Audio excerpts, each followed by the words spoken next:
할렐루야, 성도 여러분 반갑습니다. 오늘은 18일 수요 예배를 하나님 앞에 드리게 됐습니다. 이제 하늘이 높아지고 또 공기도 맑고 또 이렇게 날씨도 아주 선선한 가을 날씨가 된 것 같아요. 이럴 때 여러분 모두 건강을 주의하시고 또 코로나 상황 가운데서도 안전하고 건강하게 생활할 수 있기를 바랍니다. 오늘 수요 예배는 행복한 결혼 생활을 유지하라, 이 주제로 마태복음 19장 1절에서 12절 말씀을 본문으로 해서 설교를 하겠습니다. 먼저 예배 안내를 드립니다. 예배 순서는 묵도 찬송가 458장, 성경 또 설교 축도 하는 순서로 진행을 하겠습니다. 그럼 다 같이 묵상기도 하심으로 하나님 앞에 예배를 드리겠습니다. 거룩하신 하나님 아버지, 부족한 저희들을 주님의 자녀 삼아 주시고 또 이 시간에도 생업과 일송과 학업과 모든 활동을 멈추고 전심으로 하나님 앞에 예배로 나갑니다. 하나님께서 우리의 마음과 정성을 또 중심을 또 찬송과 기도를 주님이 즐겁게 받아주시고 또 우리 모두에게 주의 말씀을 통해서 하나님의 끝없는 사랑과 또 하나님의 도우심의 은혜가 함께하여 주시옵소서. 예수님의 이름으로 기도하옵나이다. 아멘. 찬송가 458장입니다.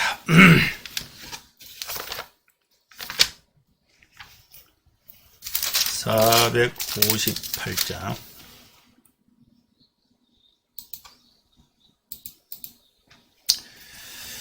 너희 마음에 슬픔이 가득할 때 주가 위로해 주시리라. 아침 해같이 빛나는 마음으로 너 십자가 지고 가라. 참 기쁜 마음으로 십자가 지고 가라. 내가 기쁘게 십자가 지고 가면 슬픈 마음이 위로받네. 때를 따라서 주시는 은혜로서 가란 심령의 힘을 얻고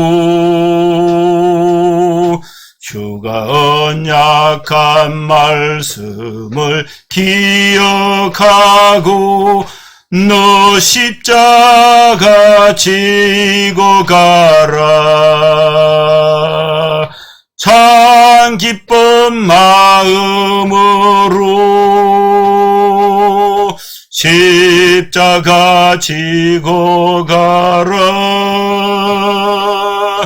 내가 기쁘게 십자가 지고 가면 슬픈 마음이 위로받네. 내가 맡은 일 성실히 행할 때에 주님 앞에서 상 받으리. 주가 베푸신 은혜를 감사하며 너 십자가 지고 가라. 참 기쁜 마음으로 십자가 지고 가라. 내가 기쁘게 십자가 지고 가면 슬픈 마음이 위로받네. 아멘.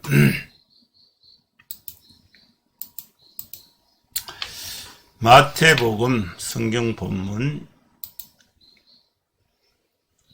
봉독합니다. 예수께서 이 말씀을 마치시고 갈릴리를 떠나 요단강 건너 유대 지경에 이르시니 큰 무리가 따르거늘 예수께서 거기서 그들의 병을 고치시더라. 바리새인들이 예수께 나와 그를 시험하여 이르되 사람이 어떤 이유가 있으면 그 아내를 버리는 것이 옳으니까. 예수께서 대답하여 이르시되 사람을 지으시니가 본래 그들을 남자와 여자로 지으시고 말씀하시기를 그러므로 사람이 그 부모를 떠나서 아내와 합하여 그 둘이 한 몸이 될지니라 하신 것을 읽어보지 못하였느냐. 그런데 이제 둘이 아니요 한 몸이니 그러므로 하나님이 짝지어 주신 것을 사람이 나누지 못할지니라 하시니. 여짜오되 그러면 어찌하여 모세는 이혼정수를 주어서 버리라 명하였나이까. 예수께서 이르시되 모세가 너희 마음의 완악함 때문에 아내 버림을 허락하였거니와 본래는 그렇지 아니하니라. 내가 너희에게 말하노니 누구든지 음행한 이유 외에 아내를 버리고 다른 데 장가드는 자는 간음함이니라. 제자들이 이르되 만일 사람이 아내에게 이같이 할진대 장가들지 않는 것이 좋겠나이다. 예수께서 이르시되 사람마다 이 말을 받지 못하고 오직 타고난 자라야 할지니라. 어머니의 태로부터 된 고자도 있고 사람이 만든 고자도 있고 천국을 위하여 스스로 된 고자도 있도다. 이 말을 받을 만한 자는 받을지니라. 아멘.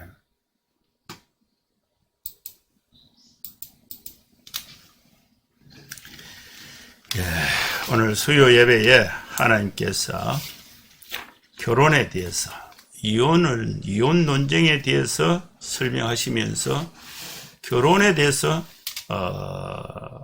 우리에게 주신 귀한 말씀입니다. 자, 예수님의 사역의 중심지가 이제 이동이 됩니다. 오늘 본문에 이전에는 갈릴리 지역에서 사역을 했습니다. 갈릴리 지역에서 이 유대 땅을 구분을 하면은 세 개 지역으로 나눌 수가 있어요. 그거를 화이트보드로 한번 소개를 하겠습니다. 이 남쪽에 유대, 중간에 사마리아, 그 다음에 북쪽에 갈릴리, 이렇게 볼 수가 있습니다.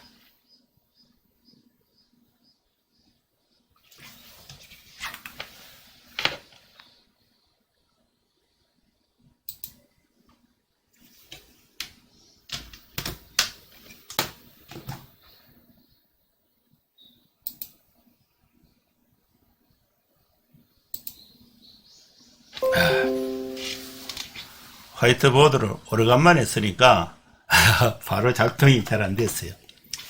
유대 땅이 이제 이렇게 여기 지중해 있죠. 지중해. 이곳이 이제 헐몬산이 여기 있고요. 이것이 갈릴리 호수예요. 바다라기도 하고요. 여기서 이제 요단강 또 오면 여기 사해가 있습니다. 사해는 지중해 바다를 기준으로 해서 이 수면이 마이너스 400m예요. 이 갈릴리 호수는 마이너스 200m입니다. 이렇게 돼요. 그래서 이 물이 이제 사해까지 오면은 더 이상 갈 데가 없어요. 더 낮은 곳이 없어요. 제일 낮은 곳이 여기입니다. 여기 이제 사해 요 위에 무엇이 이제 예루살렘이 여기 있습니다. 있고 이제 여기가 사마리아가 여기 있어요. 사마리아. 요 가나, 그죠? 나사렛, 가버나움 이런 동네가 여기 있는데, 요 북쪽을 이제 갈릴리 지방으로 구분하고, 요 남쪽을 유대 지방이고, 요 중간을 사마리아 지방으로 구분합니다. 이 갈릴리는, 자, 갈릴리 호수가 이렇게 있고, 요렇게 있는데, 예루살렘이죠. 그래서 예수님이 이제 이 주사역, 예수님의 그 메인 주사역이 이 갈릴리 지방입니다. 갈릴리 지방. 이 지방이 이제 메인 사역이 되고, 그 다음에 이 갈릴리 지방에서 사역을 마치시고, 이동을 이제 유대 지방으로 이동을 하신 겁니다. 네.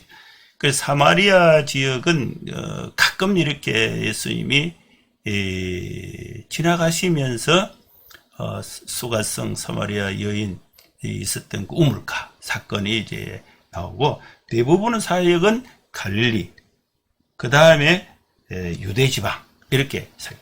유대 지방에는 그 누가 중심을 잡고 있냐면 성전이 있습니다. 성전이 있고, 성전을 중심으로 해서 바리새인들,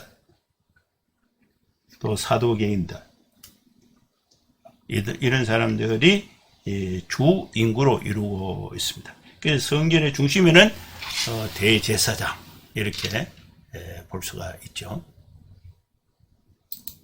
그래서 이 예수님의 사역이 이제 갈릴리 지방에서 유대 지방으로 옮겨졌다. 유대 지방에 들어오시니까 바리새인들이 이제 기다리고 있는 것입니다. 그래서 이 바리새인들이 예수님께 나와서 질문을 해요. 이혼에 관해서 질문합니다.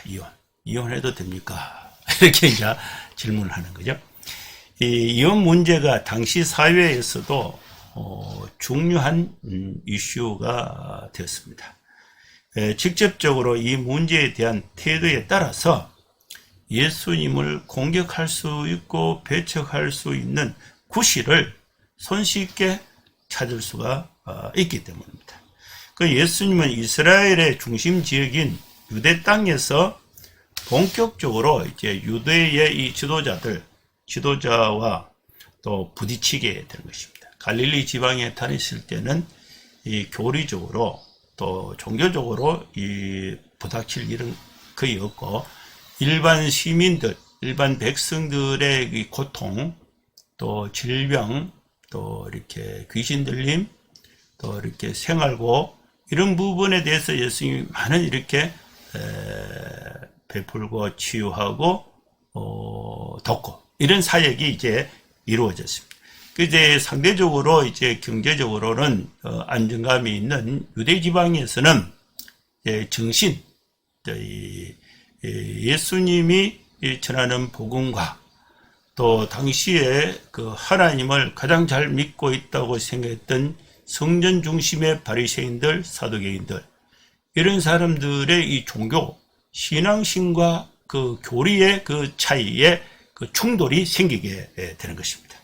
그래서 이 예수님은 이스라엘의 중심 지역이 이제 유대 지역인데, 이 유대 단계에서 본격적으로 유대 지도부와 이렇게 맞닥뜨려서 부딪히게 되는 그런 장면인데, 먼저 시비를 누가 걸었냐면은 바리새인들이 걸었어요. 이 당시에 그 바리새인들은, 이 바리새인들 사이에는 이혼에 관해서 두 가지 큰 주장이 있었습니다. 신명기 24장 1절에는 이혼에 관해서 모세가 허용하는 그런 말씀이 있습니다. 그리고 이혼에 대해서 두 가지 이제 바리새인 내에는 학파가 존재하는데, 힐렐 학파가 있고 사마이 학파가 있어요. 힐렐 학파는 이유가 적당하면은 이혼할 수 있다. 그것이 이제 신명기 24장 1절 말씀을 근거로 해서 이 힐렐 학파의 바리새인들은 이혼을 할 수가 있다. 또 이혼은 남자의 권리인 것처럼 만들었어요. 그 남자가 자기 부인의 마음에 안 들면 이유를 걸어서 내보낼 수 있다. 이것이 이제 힐렐 학파들의 주장입니다. 그 다음에 이제 그보다 조금 더 엄격한 것이 사마이 학파가 있는데, 사마이 학파는 가능한 한 이혼을 금지하고 있습니다.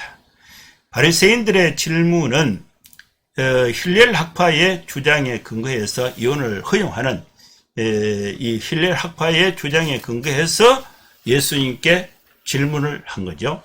이 질문에 이제 예수님의 그 대답은, 창조 질서에 입각해서 결혼이라는 것은 하나님이 두 사람을 한 몸으로 결합을 시켜 주셨는데 사람이 그것을 나눌 수가 없다. 이혼할 수 없다. 이렇게 대답한 것입니다. 그러니까 이 바리새인들이 이제 두 번째 질문을 하죠. 바리새인들은 모세가 이혼 정서, 이혼 문서를 써주고 아내를 버리도록 허용한 이유를 질문했습니다. 이 질문은 사마이 학파의 관점에서 이혼을 될 수 있는 대로 이혼을 금지했던 그런 사마이 학파의 관점에서 그러나 모세가 이제 이혼 문서 내주는 이런 부분에 대해서 문제를 또 제기한 것입니다. 예수님의 이 계명을 출애굽 당시의 상황과 또 사람들의 왕관 때문에 주신 그 규정으로 설명했습니다. 성범죄, 간음이 아닌 다른 사유로 이혼을 한다면은 그리고 다른 사람과 결혼한다면은 그 자체가 간음이 된다. 그래서 이혼에 대해서 아주 엄격한 기준을 제시한 것입니다. 예수님의 대답은 겉으로는 사마이 학파와 이렇게 비슷한 그런 그 정신을 담고 있다고 볼 수가 있지만은 그 내용은 완전히 다른 것입니다.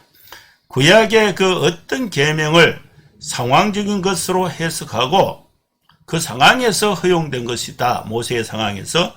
그러나 원래 하나님께서 창조 질서에 입각해서는 이혼하면 안 된다. 이것이 이제 예수님의 이혼에 대한 설명이 되는 것입니다.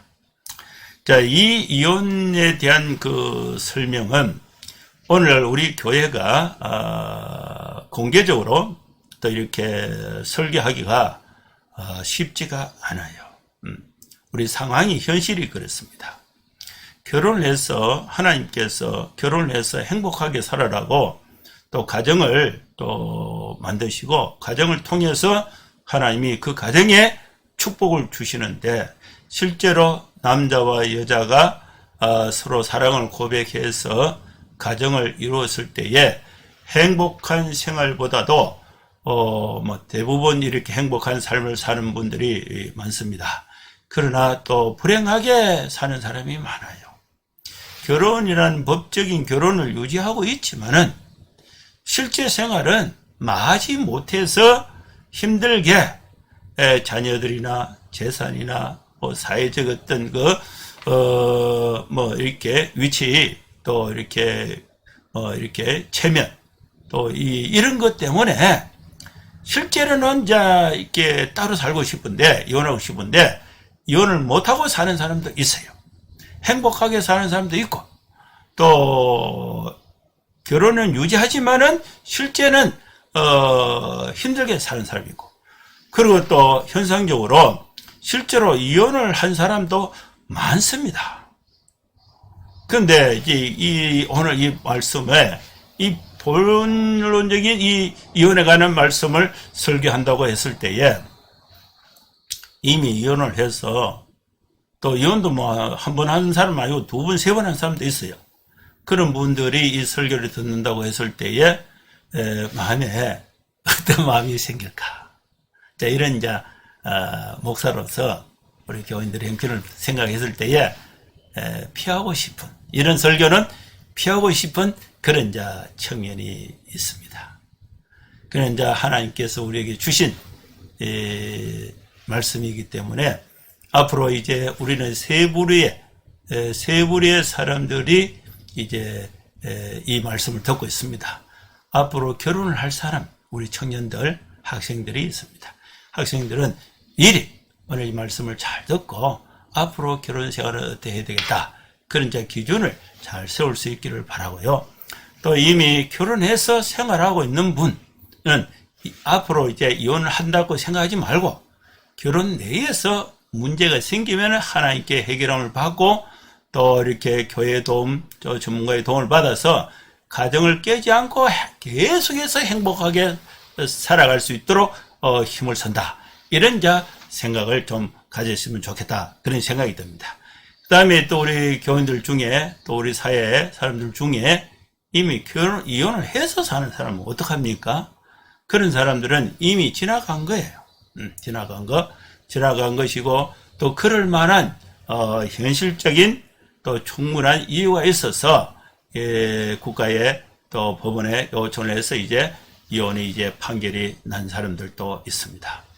또 이런 분들은 마음의 어떤 짐은 하나님 앞에 내려놓고 지금부터 미래에 이 말씀을 이제 보다 더 잘 적응해서 이제 지나간 것은 우리가 어떠할 방법이 없어요.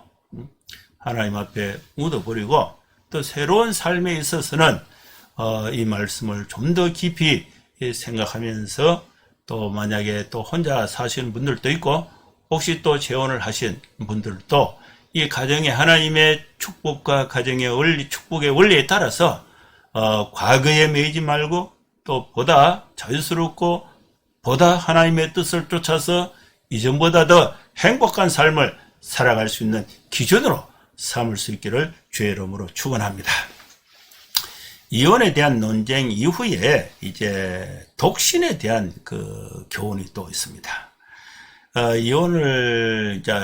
이혼에 대한 설명을 하니까 제자들이 가만히 이래 듣다 보니까 제자들이 저렇게 결혼을 해서 또 이혼을 하고 또 갈등이 있고 또 그렇게 될 바야 아예 막 독신으로 사는 것이 예수님 더 좋지 않습니까?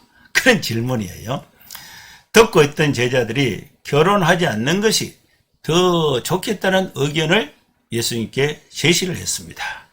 근데 이제 예수님의 답변은 이 독신에 대해서는요, 세 가지 종류의 독신에 대해서 말씀을 하시는데, 천국을 위해서 독신으로 살 수 있는 사람은 그렇게 사는 것도 괜찮다. 선택적 명령을 주셨습니다.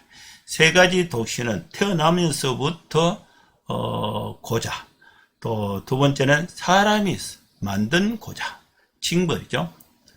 사람을 잡아서 그죠? 벌을 줄 때에 그 남녀의 어떤 성적인 기능을 하지 못하도록 징벌을 가는 것, 또 사고를 당하거나 이런 게 이제 사람이 만든 고자가 있고, 또 세 번째는 스스로 고자가 된 사람. 이제 이런 세 종류의 사례에 대해서 예수님이 설명했습니다. 이제 이 말씀을 가지고 한 절씩 읽으면서 또 강론하면서 하나님의 은혜를 받고자 합니다. 1절과 2절에는 예수께서 이 말씀을 마치시고 갈릴리를 떠나 요단강 건너 유대 지경에 이르셨다. 이동했죠. 유대 지경에 이르렀습니다.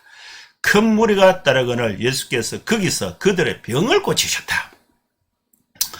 이 사역의 사건은 예수님께서 십자가 사건이 일어나기 한 달쯤 전에 예수님은 갈릴리를 떠나셨고 베레아를 거쳐서 유대 지역으로 들어오셨습니다. 예수님은 이때도 사람들을 고쳐주셨지만은 이제 주된 사역은 유대 땅에 와서 유대 지도부와의 충돌입니다. 제자들보다 보다 확실한 제자들을 보다 이제 확실한 집단으로 교리에 대한 그 교육을 명확하게 집중하고 있는 말씀이 이제 시작이 됩니다. 3절 말씀에는 바리새인들이 예수께 나와 그를 시험하여 이르되 사람이 어떤 이유가 있으면 그 아내를 버리는 것이 옳습니까? 이 목적은 이제 예수님께 시험하는 거야. 시험을 하였다. 시험을 위해서. 그래서 마태는 바리새인들의 태도가 예수님께 질문을 할 때 정말 알고 싶은데 궁금해서, 그리고 생활에 이걸 몰라서 곤란이 있어서 이 문제를 알면은 내 생활이나 신앙생활이나 현실 생활에 이 유익이 되는 그런 어떤 그 궁금증 질문이 아니라 예수님을 시험에 빠뜨려서 예수님의 유대 땅에 발을 붙이지 못하도록 예수님의 어떤 사역적 역량을 유대 땅에서 사장시키기 위한 그런 목적으로 악의적인 목적을 가지고 신문을 했다는 것입니다. 그래서 그들의 질문을 보면은 이유만 있으면 아내를 버려도 좋습니까? 이런 질문이에요. 그래서 이걸 보면 이제 여자를 물건 취급하고 또 결혼과 이혼을 남자들의 특권으로 생각하고 있었던 이 풍습을 엿볼 수가 있습니다.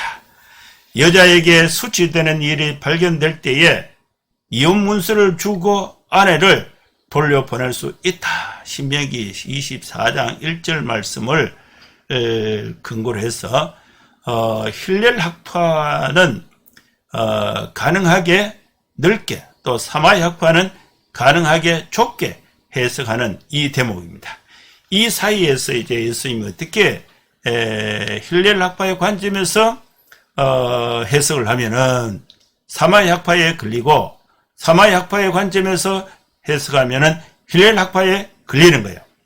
이래도 저래도 대답이 걸리게 되는 그런 질문, 이 질문을 했는데 예수님을 공격하려는 그들의 계획이 정교하게 짜여진 계획에 의한 질문이 되는 것입니다. 남자들에 어떤 설명은 없어요. 그래서 남자들의 특권으로 이렇게 생각했던 것 같아요. 그 당시 풍습이 이제 여자가 수치되는 일을 당하면은 여자는 그러면 이제 이 수치되는 일은 결혼을 한 부인이 자기 남편 이외에 다른 어떤 남성과의 이 성적인 접촉, 이것이 이제 간음이 되고 이것이 수치되는 일인데, 그것이 이제 발견되었을 때에 이 아내를, 여자를 이혼 정서를 줘서 내보내라. 내보내도 된다. 그 말이거든요. 그러면 여자는 자기 혼자 했어요. 여자와 함께 했던 그 남자는 그러면 쫓겨나야 되죠. 쫓겨나야 되고, 남자에 대한 징벌적, 그것은 없어요. 남자에 대해서는 무한히 특권적으로 관용적이고, 여자에 대해서는 물건 취급하듯이 범죄로 다스리는, 또 이혼으로 다스리는 그런 이 풍습이 이제 사회 분위기였습니다. 이때 이제 예수님이 이제 대답을 하시는데 4절과 5절입니다. 예수께서 대답하여 이르시되 사람을 지으시니가 본래 그들을 남자와 여자로 지으시고 말씀하시기를 그러므로 사람이 그 부모를 떠나 아내에게 합하여 그 둘이 한 몸이 될지니라 하신 것을 읽지 못하였느냐. 예수님은 이혼 문제를 성경을 가지고 대답을 하셨습니다. 하나님이 처음부터 사람을 남자와 여자로 창조하셨다. 남성과 여성은 남자들의 특권이 있다면은 여자들의 특권이 있고, 또 남성이 인격이 있고 여성도 인격이 있는데 그것은 동등하다는 것입니다. 왜냐? 하나님으로부터 피조된, 창조된 남자와 여자이기 때문에 그렇습니다. 이 창세기 1장 27절에 이러므로 사람이 아버지와 어머니를 떠나서 자기 아내와 합하여 둘이 한 몸이 될 것이다. 이 말씀은 창세기 2장 24절 말씀을 인용한 것입니다. 그래서 읽어보지 못하였느냐 이 말이에요. 그래서 이 바리새인들이 성경의 한 부분만을 강조해서 논쟁을 하고 더 중요한 부분을 무시하는 실수를 지적하고 있는 말씀이 되는 것입니다. 6절 말씀이 이제 설명이 되는데, 그런즉 이제 둘이 아니요 한 몸이니 그러므로 하나님이 짝지어 주신 것을 사람이 나누지 못할지니라 하시니, 예수님의 결론은 남편과 아내는 결혼을 함으로써 육체적으로나 정신적으로나 즉 인격적으로 하나가 됐다. 한 몸이 됐다는 것은. 한 몸이 됐는데 쪼갤 수는 없는 거예요. 하나가 됐는데 어떻게 쪼갭니까? 쪼갤 수가 없어요. 하나님이 창조 시에 이런 원리를 세우셨으므로 이혼이라는 것은 하나님이 짝지어 주신 것을 사람이 나누게 되는 것이 되는 것입니다. 그래서 바리새인들의 이 옳지 못한 태도가 교훈의 동기가 되었지만은 예수님은 보다 적극적으로 사람을 향하여 사람이 나누지 말아라 이렇게 명령하고 있는 말씀입니다. 그러니까 이제 바리새인들이 또 질문을 하죠. 7절에 여짜오되 그러면 어찌하여 모세는 이혼정서를 주어서 버리라 명하였나이까. 이 말씀은 신명기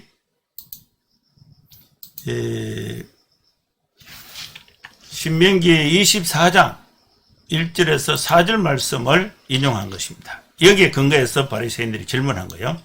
신명기 24장 1절 4절 말씀 보면요. 사람이 아내를 맞이하여 들어온 후에 그에게 수치되는 일이 있음을 발견하고 그를 기뻐하지 아니하면 이혼정서를 써서 그의 손에 주고 그를 자기 집에서 내보낼 것이요. 그 여자는 그의 집에서 나가서 다른 사람의 아내가 되려니와 그의 둘째 남편도 그를 미워하여 이혼정서를 써서 그의 손에 주고 그를 자기 집에서 내보냈거나 또는 그를 아내로 맞이한 둘째 남편이 죽었다 하자 그 여자는 이미 몸을 더럽혔은즉 그를 내보낸 전 남편이 그를 다시 아내로 맞이하지 말지니 이 일은 여호와 앞에 가정한 것이라. 너는 내 하나님 여호와께서 내게 기업으로 주시는 땅을 범죄하게 하지 말지니라. 아멘. 예수님께서 바리새인들이 신명기 말씀을 인용해서 이혼에 대한 정당성을 질문했을 때에 예수님은 사마리 학파와 같은 대답을 하신다고 느꼈던 이 바리새인들은 그들이 늘 논쟁을 벌였던 그 주제가 모세는 왜 이혼 문서를 써주는 것을 허락하였는가? 라는 질문이에요. 이혼을 금지한다면 특별한 조건 하에 이혼을 허락한 모세의 율법을 스스로 거스르게 되는 것이 됩니다. 그래서 이 모세가 말한 이 수치스러운 일이라는 것은 음행이나 불륜의 의혹 등은 아니었습니다.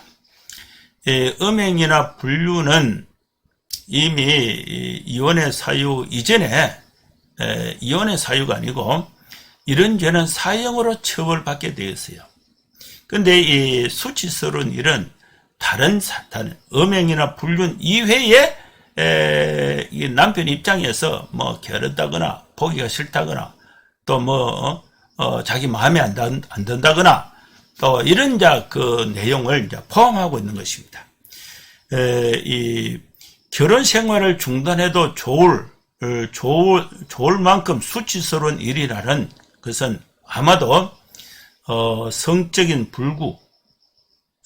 불구나 또 아기를 낳지 못한 불임과 같은 것일 것이다. 이런 경우에도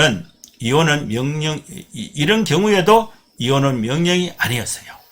남편이 계속 아내와 함께 살기를 원하면은 이혼할 필요가 없었습니다. 다만 그 수치스러운 것 때문에 남편이 아내와 살기를 좋아하지 않을 때에 여자를 보호하기 위해서 이혼 문서를 써주라고 한 것이 구약 모세 상황에 합당한 그런 합리적인 그런 상황 해석입니다. 여기서 이제 모세가 왜 그렇게 했는가에 대해서 예수님께서 말씀하신 것이 8절이에요. 예수께서 이르시되 모세가 너희 마음의 완악함 때문에 아내 버림을 허락하였거니와 본래는 그렇지 않다. 모세의 권위로 공격하는 바리새인들에게 예수님은 나는 너희에게 말한다 라고 자신의 권위로 말씀을 하고 계신 것입니다. 물론 그들이 예수님의 권위를 인정하지 않았지만은 천국의 왕 하나님의 아들의 권위는 모세보다 더 큰 것입니다. 예수님의 설명을 따르면은 모세가 그런 예외 조항을 말한 것은 원래부터 그렇게 되어 있기 때문이 아니라 당시 사람들의 마음이 완고함 때문에 그렇다고 말씀을 하신 것입니다. 그래서 예수님은 9절에 내가 너희에게 말하노니 누구든지 음행한 이유 외에 아내를 버리고 다른 데 장가드는 자는 간음함이니라. 음행이라고 번역한 단어와 관련해서 여러 가지 부드러운 해석들이 있지만은 예수님의 그 어조에 비추어서 보면은 한 몸임을 인위적으로 파괴하는 성적 관계, 즉 간음 행위를 뜻하시는 것으로 보입니다. 범죄 행위가 아니라면 누구도 부부의 한 몸임을 파괴할 수가 없다는 것입니다. 따라서 음행이 아닌 이유로 이혼하고 다른 사람과 결혼하는 사람은 한 몸이 파괴되지 않는 상태에서 다른 관계를 만드는 것이므로 그 자체가 간음죄가 된다는 것입니다. 이제 이 설명을 예수님께서 하셨는데 그걸 바리새인들도 들었고 예수님의 제자들도 들었습니다. 그래서 듣고 있었던 이 제자들이 예수님께 다시 질문합니다. 10절입니다. 제자들이 이르되 만일 사람이 아내에게 이같이 할진대 장가들지 않는 것이 좋겠나이다. 이혼을 남자들의 당연한 권리와 또 자유로 알고 쉽게 이혼하고 다시 결혼하던 이 당시의 풍습을 제자들도 알고 있었습니다. 죄가 아니라면 어떤 이유도 결혼 관계를 끝낼 수 없다. 예수님의 말씀은 결혼을 무거운 굴레로 인식하게 한 것으로 제자들이 인식하게 한 것으로 보입니다. 그렇다면 차라리 결혼하지 않는 것이 좋겠습니다. 이것이 이제 제자들의 말이에요. 이때에 이제 예수님의 답변이 11절, 12절인데 예수께서 이르시되 사람마다 이 말을 받지 못하고 오직 타고난 자라야 할지니라. 이 말은 제자들이 예수님께 질문한 거죠. 장가 들지 않는 것이 좋겠다는 그 말씀이에요.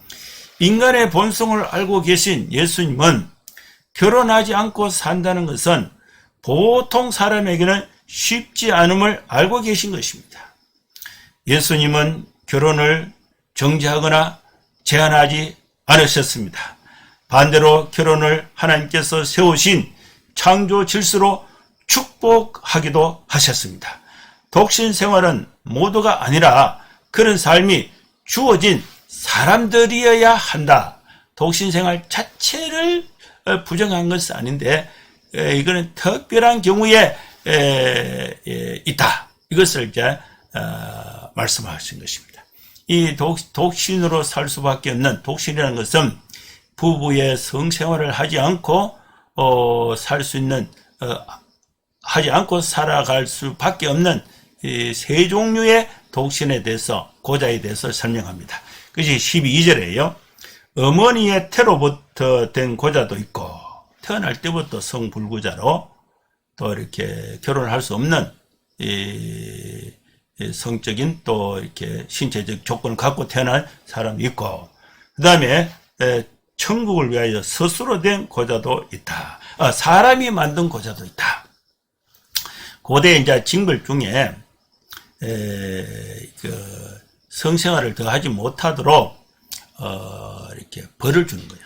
잘라버리거나 또 그게 가해를 주거나 또 병이 들거나 또 사고로 인해서 부부 생활을 할 수 못하는 신체 조건이 되는 것. 이것은 이제 사람이 만든 고자예요. 그다음에 이게 신체 조건은 또 정상인데 본인 스스로 성생활을 아주 억제하면서 독신으로 이렇게 하나님의 영광을 위해서 천국을 위하여 스스로 그렇게 된 자들도 있다. 이제 그 당시 그 이후에 이제 보면은 이제 이런 경우에는 이제 천주교에는 신부, 수녀들, 그다음에 고행을 하는 사람들, 또 이렇게 이런 사람들이 이제 여기에 해당이 되는 것입니다. 근데 이것은 강제 명령이 아니고 이 말을 받을 만한 자는 받을지어다. 이렇게 이제 말씀하신 것입니다. 여기서 고자로 번역된 단어는 거세당한 내시, 환관을 뜻합니다. 예수님은 결혼하지 않을 수 있는 사람을 세 종류로 제시했는데 태어날 때부터 생식기에 이상이 있는 고자, 또 인위적으로 거시한 내시, 그리고 천국에 봉사하기 위해서 스스로 자신을 거시하는 사람들입니다. 이 말씀은 받을 만한 사람은 받으라는 말씀인데 실제로 거세해야 함을 뜻하는 것은 아닙니다. 예수님의 삶과 죽음으로 이 땅에 시작된 하나님의 나라를 위해서 스스로 성적인 욕구를 억제할 수 있는 은사를 받을 만한 사람이라면 그렇게 받으라고 권고하고 있는 말씀인 것입니다. 이 말씀이 오늘 우리에게 주신 말씀입니다. 우리는 결혼은 해야 합니다. 결혼은 가정을 이루는 최소의 수단입니다. 하나님은 가정에 축복을 주셨습니다. 가정은 하나님의 축복을 받는 그릇이 되는 것입니다. 결혼은 하나님께서 인간에게 주신 축복입니다. 행복한 삶의 비결이 되는 것입니다. 결혼은 행복하고 축복받는 삶이 되어야 합니다. 결혼 생활 속에서 일어나고 있는 크고 작은 사건들은 이혼의 조건으로 사용하기보다 그것을 하나님 앞에 내어놓고 교회에 내어놓고 또 전문가의 도움을 받아서 또 스스로 노력해서 또 남성과 여성, 남편과 아내가 결혼 생활 속에서 일어나고 있는 어려움들을 극복하고 해결해서 이전보다 더 행복한 삶을 살아갈 수 있는 하나님의 은혜가 있기를 바라는 것입니다. 오늘 우리에게 주신 이 말씀, 결혼은 우리 청년들, 결혼은 하나님이 만든 가정의 제도입니다. 결혼은 해야 됩니다. 결혼을 하고 하나님의 축복을 받는 그릇이 가정입니다. 가정을 통해서 우리는 불행하기보다 행복한 삶을 살아야 됩니다. 우리 모두는 행복한 결혼 생활을 유지하고 발전시키는 저와 여러분 될 수 있기를 주의 이름으로 축원합니다.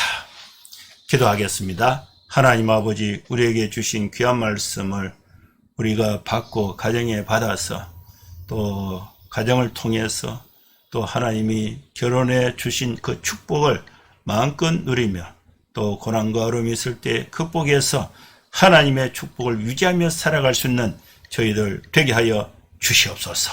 예수님의 이름으로 기도하옵나이다. 아멘. 축도하겠습니다. 이제는 우리 구주 예수 그리스도의 크신 은혜와 하나님의 사랑과 성령의 감동함과 역사 충만 축복하심이 이곳에 함께 예배하는 모든 성도들 머리머리 위에 이제로부터 영원토록 함께 있을지어다. 아멘. 예, 감사합니다. 한 주간 잘 보내시고 또 다음 주에 교회에서 뵙도록 하겠습니다. 감사합니다.